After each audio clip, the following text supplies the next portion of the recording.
On the other side, however, I forgot to use the Vaseline. Now, I actually thought at one point, there is no way this is coming apart.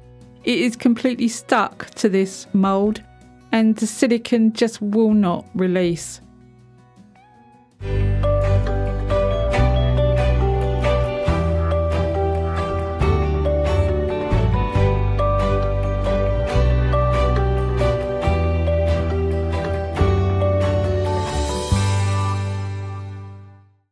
Hey, welcome back to my channel. It's Wendy here from Toonpish Crafts and I hope you're doing okay.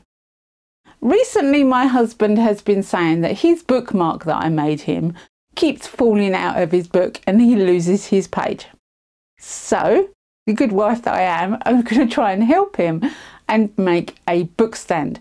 Now the idea is that the book will then sit over the top on the page that he's at, so he won't need a bookmark. He can just put his book down and walk away. Now I thought this would be a really cool gift for anybody who's a bookworm.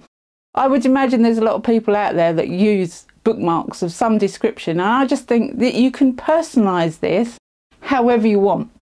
So I'm going to try and adapt a block type mould with two bits at each end that I can take out and then put back in whenever I want to make another book stand of any kind.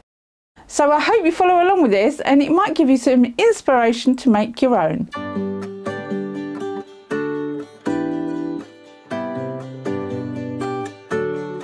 So this is the mould I've decided to use. It's quite a large block type mould. It has a wooden frame. I won't be using that at all. I'm going to modify this block mould. I think I bought this from Amazon. I'll try and put the link in the description box below. To start with, I'm going to use some Vaseline. And now this may seem like a weird thing to do, but Vaseline is going to cause a barrier between the mould and the silicone that I'm going to pour in here.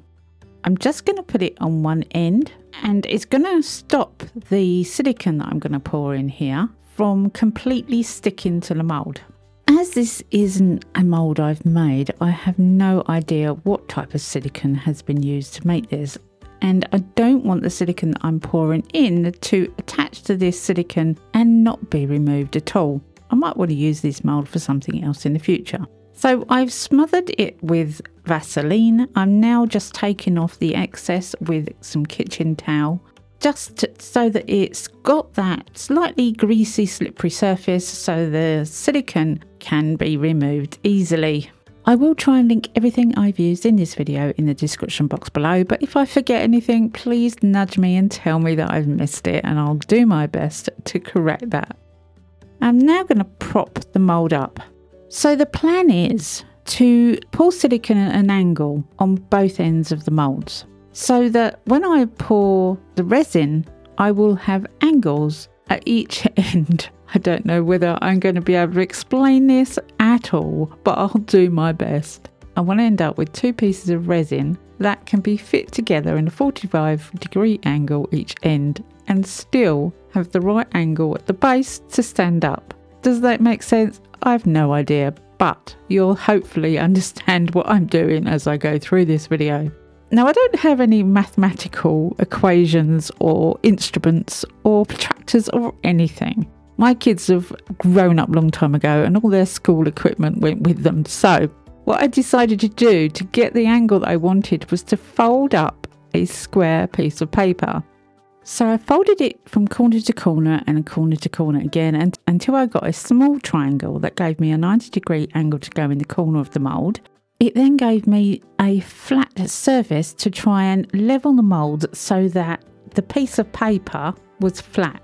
I didn't want to get out spirit level, by the way. I could have done, but I didn't want to. I was just going to do this by eye.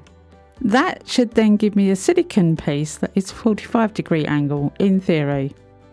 So I'm just manoeuvring the mould around until I'm happy that the top of the paper is flat, because that's what's going to give me the 45-degree angle from the silicone to then pass on to the resin when I pour it. Honestly, this blew my mind when I was trying to work it out. So this end wasn't so bad because the paper helped. The other end, however, was a different ballgame. I'm I'm going to be using Let's Resin silicone rubber for this. This is their 15A. Don't forget, I now have a discount code for Canada as well as other places for Let's Resin, and the discount code is in the description box below. I've mixed up about 280 to 300 ml of silicone, and I'm just pouring it into the mould, hoping that it doesn't move. I was really worried that it would slip from its position and I'd end up with silicone right across the bottom. It's literally just balanced on the tubs. Luckily it stayed there, and I now have a cured silicone piece in one end of the mould. And I now need to prop it up so that the angle at the other end of the mould will be correct. The only way I could think of doing that was to get the angled part of the poured silicone upright completely. If it was upright, that should give me the right angle in the mould for the silicone at the bottom. Again, I don't know if I'm making myself clear, but I hope so. Now, unfortunately, I forgot on this half to use the Vaseline. So once I started pouring, I'd realised, and it was too late. I just had to face it that I may not be able to get this silicone out of the mould.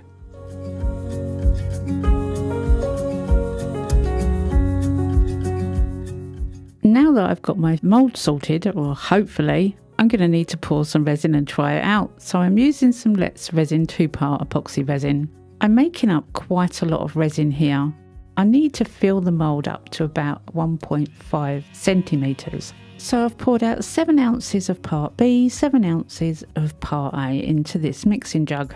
So I'm using the Let's Resin mixer that just takes 40 seconds to mix. I absolutely love this mixer. I haven't had it long, but I have used it a lot. And once it's all mixed, you let all the drips come off of it and you put it into a spare jug. I use the same one over and over, and push the spin again to get rid of as much as you can off of the paddles. You do then have to go around and scrape the bottom and the sides of the mixing cup to get all the loose bits, but that only takes a little while. Now I've got to think about colour, and the first thing I'm going to use is some ultra fine rainbow shimmer glitter from Yvonne at Resin Supplies Den. Resin Supplies Den is a little Facebook group here in the UK, and they're super friendly and have lots of people selling all sorts to do with resin, so go check it out. Link will be in the description. The first colour I'm going to use is this little piggy, and it's in shimmer. They're sold by the Fluid Art Company, and again the link will be in the description box below. The second colour is Comet, again this little piggy. The third colour is a Let's Resin Black. Now this is more of a shimmery black rather than an opaque black, but it should work fine in this project. And the last colour I'm using is Galaxy, which is one of Let's Resin Intense Chameleon pigments. And there's not a lot of colour in these little jars, so it's not really meant to be added to resin, but I couldn't resist. I've been wanting to do this for ages. So I'm just going to divide my resin up that's been patiently sitting to one side, getting a little bit warm, and I'm going to make a fair amount of each colour. Not too much black. I think I used a bit too much black in this one, to be honest. Once they're all mixed up, I do sit them for another 5 or 10 minutes so that the resin can get a little warmer. I don't want these colours to completely merge together. I do want them to keep a little separated in the mould. But even though I did that, I still think at the end they were not quite warm enough. But I've got some gorgeous colours here. I'm just going to pour them randomly in the mould. Now I only need, as I said, about 1.5 centimetre deep. I do risk it overheating if I go deeper than 1.5 centimetres because that's the depth of this resin's pour. However, if I've got more and it goes just above it, I really don't think it will be that bad. So I'm just putting it in really haphazardly. And I've marked on the side of the mould where 1.5 centimetres is with a black marker. You can't see it in the frame, but it is there. And I'm checking it as I pour to see if I've gone up to that line. and it's just above 1.5 centimetres. So I figured, you know what, I'm just going to use the rest of this resin, and I know then when I come to make another one of these, I'll know that 14 ounces is the right amount for the next one. Now I did go on and use a lollipop stick to mix the colours a little, and I really wish I hadn't done that because I don't think it came out the way I wanted it to. However, I did it, so I just have to live with it. But the second one I made, I didn't do that with, and I actually prefer it. Same colours, just didn't do the mixing bit.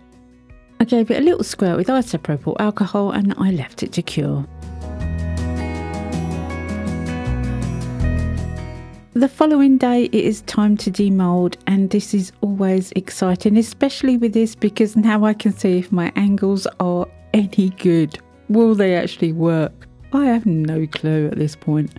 It comes out of the mould really quite easily. You can see some little spots of powder on the underside, but that's fine, that's going to be on the inside anyway. That's where I didn't mix it perfectly. As for the angles, you can see the one on the right is 45-degree angle and the one on the left is less, which is what I was going for. And I won't know if it actually is right until I've made another one. But for now I'm going to get rid of those sharp edges because resin is really sharp when it comes out of the mould, so I'm going to use a deburring tool for the straight edges.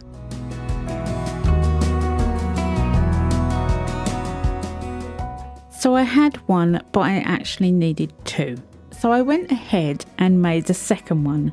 It's got less black in it. I didn't manoeuvre the colours around, so I just left them as they were. And for me, I actually like it better. So that is going to be the front of my piece.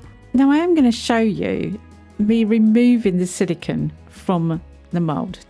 This side that I'm removing at the moment is the side I used the Vaseline. And it pops right out, and I can use that over and over. On the other side, however, I forgot to use the Vaseline. Now I actually thought at one point there is no way this is coming apart. It is completely stuck to this mould and the silicone just will not release. But after I kept going and kept going, I did actually find a little place where I could start to pull. And although it was a struggle, it did come out. So I didn't have a permanent silicone inlay in my mould, but I do have two silicone inlays I can use whenever I want to.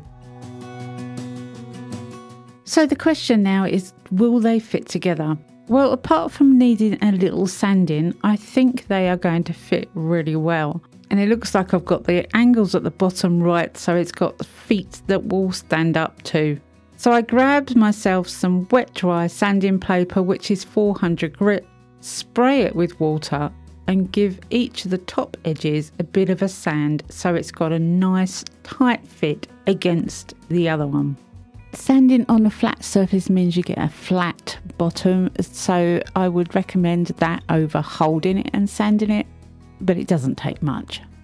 So a little bit of a sand by hand on each of the pieces before it's time to stick them together. It really doesn't take much to sand these back. Finally, I'm ready to put them together, and I've put tape on the back of these pieces so that when they fit together, they're in exactly the right place. The tape will hold them exactly where I want them to stick. So you open it up like a book and you make your glue. Now this is Bob Smith Industries 5-minute quick epoxy glue. You mix 2 equal parts together. Don't mix up very much because it really does go off very quickly. I'm using a disposable brush and a silicone pot that I've mixed it in, and I'm just spreading it on both halves of these book stand resin pieces, and I put them together. I was a bit worried I had epoxy on my glove, but I didn't. Because you've got the tape behind, they are going to go exactly in the right place. And then, as I didn't want epoxy squeezing out all over my worktop, I grabbed a silicone mat, pushed them together and left them to cure. I mean, it says it's 5-minute epoxy. It does take longer than 5 minutes, but it is really quick.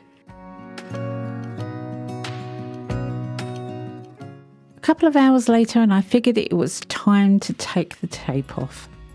I had pushed it around a few times and it seemed really solid, so I'm guessing it stuck really well. Now I was worried that the epoxy would stick to the tape, but that wasn't the case at all. The tape came off very easily and I was left with my very own book stand that I really, really love. And I can make as many of these as I want to because I now have the little inlays for that mould. Now I did think it needed something else, just some little addition to make it look a little bit more lively. So I cut out a book from vinyl and I engraved it on my X-Tool F1 with some really sweet words.